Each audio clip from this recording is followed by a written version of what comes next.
Maybe because I grew up somewhere where it was the only place in the British Isles occupied by the Germans.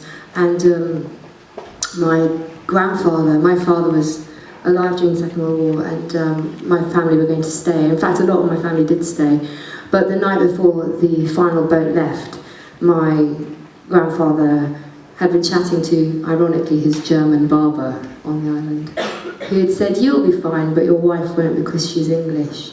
So my grandfather, in the middle of the night, thought, "That's it, I'm going." And my family literally took everything they could and put it in sheets and wrapped up sheets because they didn't have enough bags.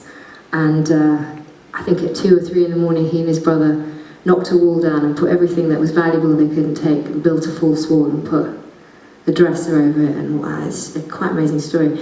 And they got up, and for some reason they got on the last boat, which was a wise move, because I think when my dad got back to the island, he said a lot of people who weren't Jersey mysteriously disappeared. So I grew up somewhere very scarred by the Second World War, and my grandfather had served in the First World War in the Navy, so it was always something that we talked about regularly, which kept it fresh in my mind. And if you grow up somewhere where the whole island is basically a fortress, you can't help but think about what has happened and what keeps happening. And then a few years ago I saw a wonderful movie which had been a play by Alan Bennett called History Boys, and there's a remarkable line in it where one of the kids says to his teacher, she asks him what history is, and well, it's a bit rude, so I won't say it, but she has this wonderful line where she goes, "Yes, history is just lots of shit happening and women following behind with a big bucket to clear the mess." And I thought that was remarkable.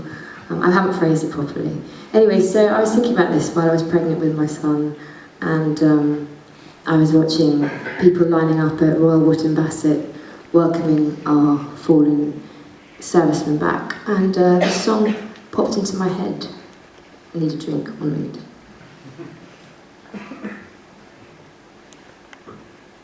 Anyway, I always get a bit sad and emotional when I sing this, so I have to concentrate very hard. It's called History Voice.